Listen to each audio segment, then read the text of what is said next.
A'udzu billahi minasyaitonir rajim. Bismillahirrahmanirrahim. Alhamdulillahi rabbil alamin. Allahumma salli ala sayyidina Muhammadin wa ala ali sayyidina Muhammad. Amma ba'du.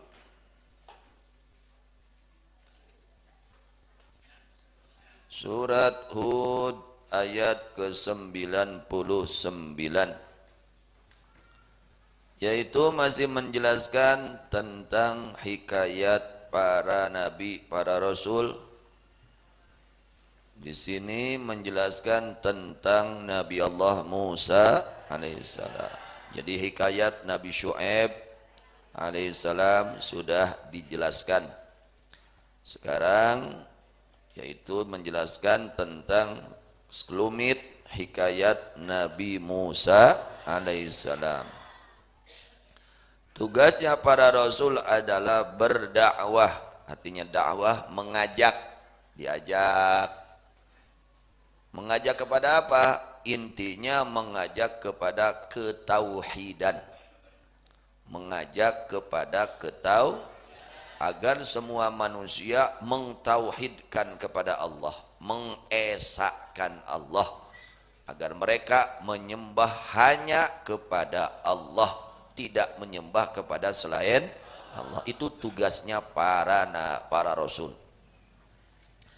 Allah berfirman, walaqad arsalna Musa biayatina, dan sungguh kami telah mengutus Musa, Nabi Musa alaihissalam, biayatina, dengan membawa tanda-tanda kekuasaan kami yang 9, yang sudah dijelaskan di dalam surat Al-A'raf.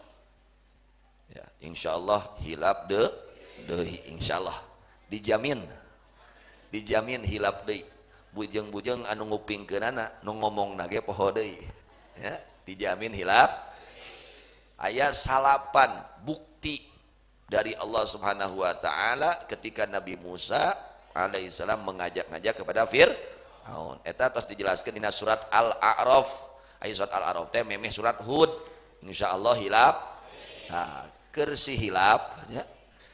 Keur nu babar hilap mata kulah liren ngaosnya gitu. Insyaallah. Wa sultanim mubin, dan penjelasan yang jelas. Kepada siapa kami utus itu Musa? Ila Fir'auna, kepada Fir'aun, raja Fir'aun, raja Mesir. Gagah, ya, kaya raya, ya raja, ya gagah, ya kaya. Atuh beuki melak cangkengnya. Gagah, ya. Wa malaihi, dan kepada golongan pengikut-pengikutnya Fir'aun. Luar biasa di Nabi Musa alaihissalam, ya, perjuangan Nabi Musa luar biasa. Dari kecil sudah banyak ujian, dialungkeun, dipalidkeun, dipalidkeun, coba teu kabayang, keur orok ya urang baheula dipalidkeun teu. Oh, urang lain rasul atuh. Nabi Musa mah dipalidkeun, disusukan. Allahu akbar, nya. Geus kitu diurus ku Firaun nu ngurusna ge. Ya, diurusna ku saha? Sampai-sampai siga putrana Nabi Musa teh, siga putrana Firaun, gitu. Diurus ku Firaun. Aya dakwah kudu ka Firaun. Waduh, Masya Allah, ujian luar biasa. Bahkan ketika saat Firaun memerintahkan kepada seluruh jabatan, kepada seluruh aparat untuk mengontrol bayi yang lahir, yang laki-laki, agar semua itu bayi disembelih. Kenapa? Karena Firaun ngimpi, ya, ngimpi dia akan hancur, ya, kerajaannya karena satu bayi laki-laki. Maka saat itu bayi yang hidup pada saat itu yang lahir semua disembelih. Itu kagok dah, dolimna tehnya, orok-orok di pencitan. Na'udzubillah min dzalik. Itu Firaun, dahsyatnya, dolimnya Firaun. Sampai-sampai Nabi Musa itu waktu dilahirkan, lalu polisi-polisi, ya, orang-orang yang ditugaskan oleh Firaun untuk mengontrol, cek urang mah intel disumpingan dah, didatangi rumah-rumah. Nah, ini Nabi Musa baru dilahirkan, sampai-sampai Nabi Musa dimasukkan ke dalam hawu, diasup ke hawu. Masya Allah. Tapi itu nerak tah. Seuneu teh teu Aduh dan nabi rasul kakasih Allah hoyong urang teu teu raku cenah sing jadi kakasih Allah Indonesia ya sing jadi kakasih geura jadi kakasih Allah mah seuneu neraka teh moal teurak sieuneun ceuk seuneu neraka teh buru-buru ini kali itu juz ya mukmin buru-buru ngaliwat kana siratal mustaqim itu ujian Nabi mu ti mimiti orok ujian ge dugi ka mantena janten rasul itulah para kekasih Allah ujian semakin tinggi derajat keimanan seseorang semakin tinggi ujiannya ayo urang mung diuji kumaha ayo naik derajat hayang ari diuji mung kumaha ieu teu nyambung kieu nya nah gitu jadi ujian urang teh sesuai jeung kadar iman urang nya kadar imannya tinggi ujiannya pun tinggi kadar imanna lemah ya ujiannya sederhana ya urang mah ujian naon ujian naon ujian teu boga duit eta aduh eta ujian teu boga duit ripun ya eta mah ujian kelas urang ujian teu boga duit batur mah dipalidkeun ya batur mah dibeulem ujian urang batur dipalidkeun teu dibeulem ya masyaallah ini Nabi Musa alaihissalam diuji mendapatkan tugas dari Allah namanya tugas ya harus dilaksanakan apapun resikonya apapun resikonya ini karena tugas harus dilaksanakan tugasnya dari Allah subhanahu wa ta'ala setelah Nabi Musa alaihissalam mengajak dan menampakkan membuktikan bahwa Nabi Musa adalah utusan Allah dengan mukjizat beliau ada berapa yang terjadi mukjizat tersebut ada 9 mukjizat Nabi Musa ditembongkeun ku Nabi Musa yen anjeunna mantana teh utusan Allah bukti ditembongkeun ya. Kemudian bagaimana mereka para pengikut Firaun?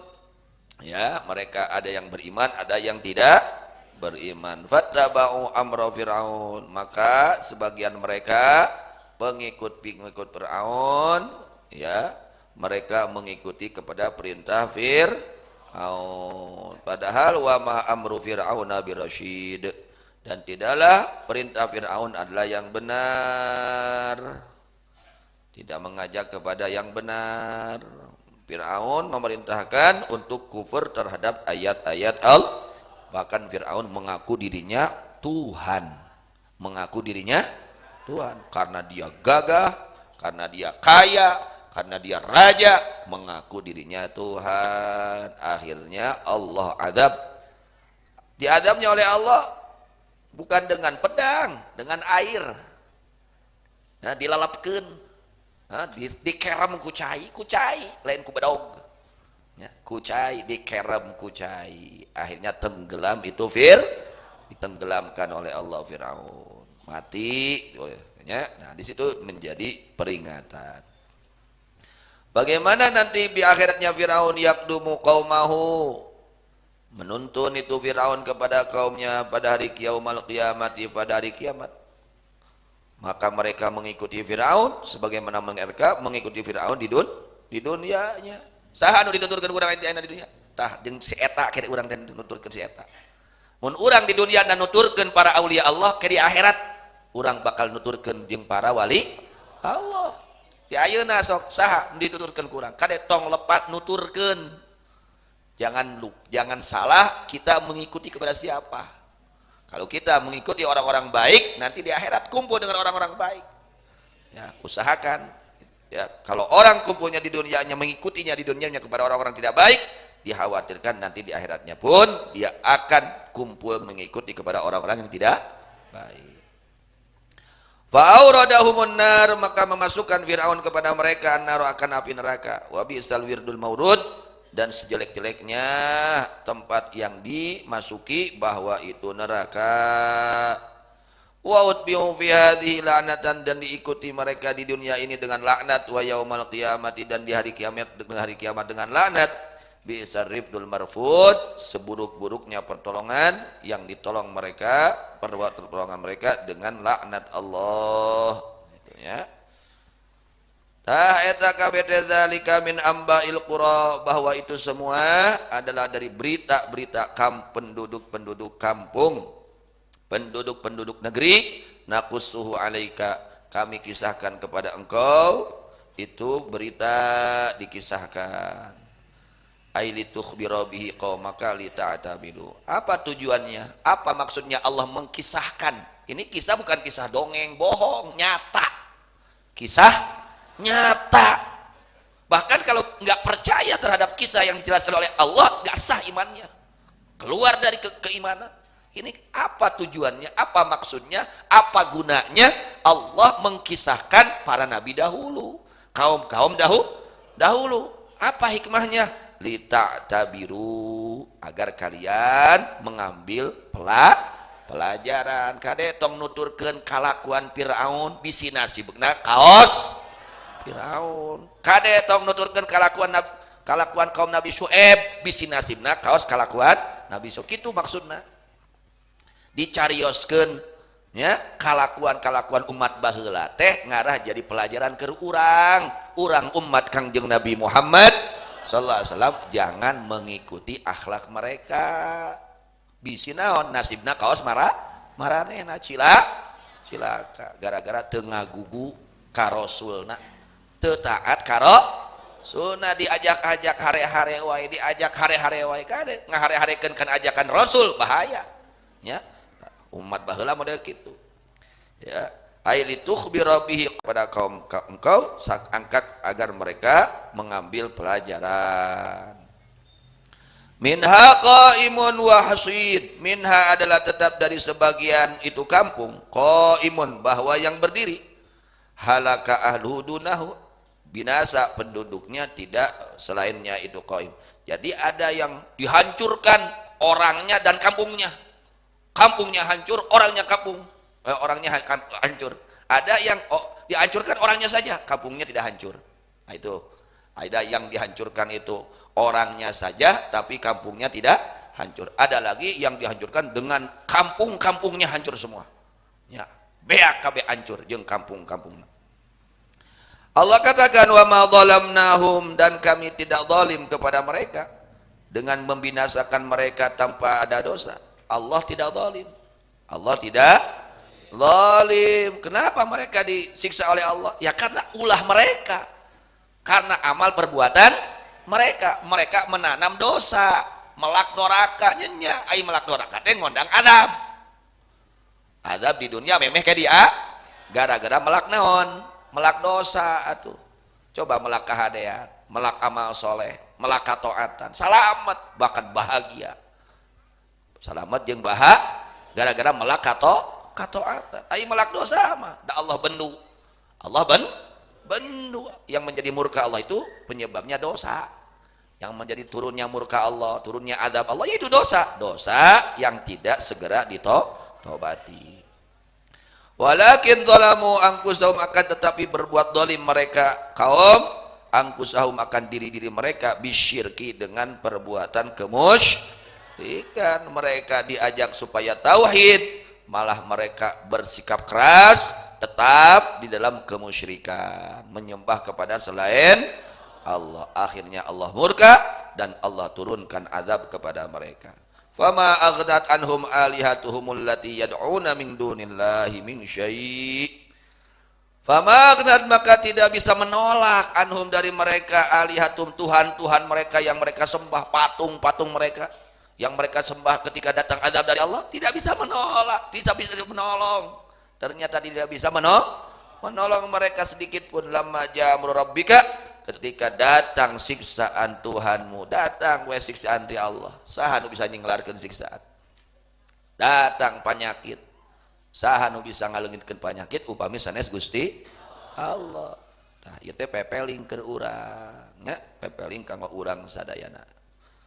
Jadi penyebabnya datang azab itu adalah dosa, terutama dosa yang paling besar, kemusyrikan. Nah, itu dosa yang paling besar. Wa mazaduhum ghaira tatbib, dan tidaklah menambah mereka sembahan mereka, patung mereka yang mereka sembah ya, selain daripada merugikan kepada mereka, mencelakakan mereka, teu bisa nulungan gitu. Dari ayat-ayat yang kita baca ini agar menjadi pelajaran untuk kita, agar kita betul-betul taat, ngagugu karena ajakan Rasulullah sallallahu alaihi wasallam.